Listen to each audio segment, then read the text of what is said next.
సంబంధించినటువంటి అంశాలు ఏవైతే ఉచిత కరెంటు కానీ, రైతు భరోసా కానీ, రైతు బీమా కానీ, లేకపోతే ఇంకా కొన్ని అవగాహన కార్యక్రమాలు కూడా పెట్టిన పోలీస్ శాఖకు సంబంధించి ఇక్కడ ప్రజలను గుర్తుపెట్టుకోండి.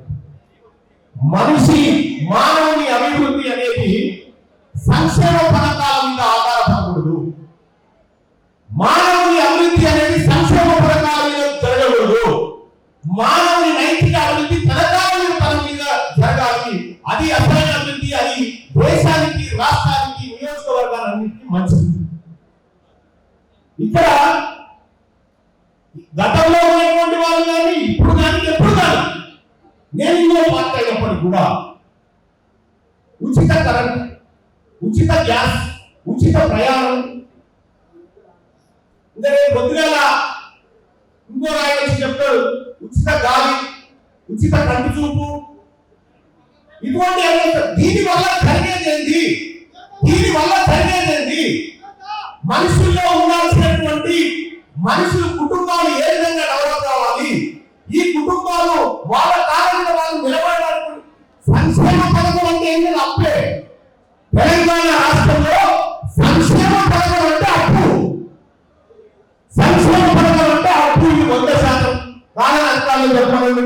తెలంగాణ రాష్ట్రంలో ఎవరు మనుషులు వాళ్ళంతా వాళ్ళు ప్రత్యేకమైన ప్రయత్నం చేయించాలి. నువ్వు ఊరుకొని చేస్తా అంటే ఈ రాష్ట్రం ఇచ్చే ఉంటుంది, ఈ ప్రజానికం ఇచ్చే ఉంటుంది, ఈ వ్యవస్థ ఇచ్చే ఉంటుంది. ఇదేదో ఏదో ప్రభుత్వాన్ని విమర్శించడానికో ఏదో చేయడానికి కాదు. మనల్ని మనం ప్రశ్నించుకోవాల్సినటువంటిది ఇది. ఇలా ప్రజలు కూడా చాలా కార్యక్రమాల్లో పార్టిసిపేట్ అయితే అవగాహన పెరుగుతుంది. నేను ఇప్పుడు కలెక్టర్ గారితో మాట్లాడినా, సార్ ఈ నియోజకవర్గంలో ఎట్లా ఉండాలి, ఎట్లయితే మా ప్రజల అభివృద్ధి చెప్తారు, ఏ రంగాన్ని దృష్టి పెట్టాలనేటువంటి అంశాలు కలెక్టర్ గారితో మాట్లాడినా. అది చేయాలి.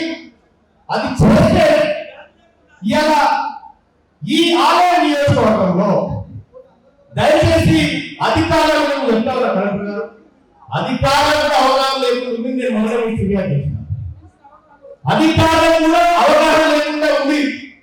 ముఖ్యంగా రెవెన్యూ, పోలీసింగ్ ఈ రెండు మస్తు కనెక్షన్ తయారైనాయి. వీటిని కంట్రోల్ చేయాలి. ప్రజలు ఇబ్బంది పెట్టకూడదు. రెండోది ఏంటంటే సార్, ఇక్కడ ఒక పేదవాడికి పార్టీలు ఉన్నాయి.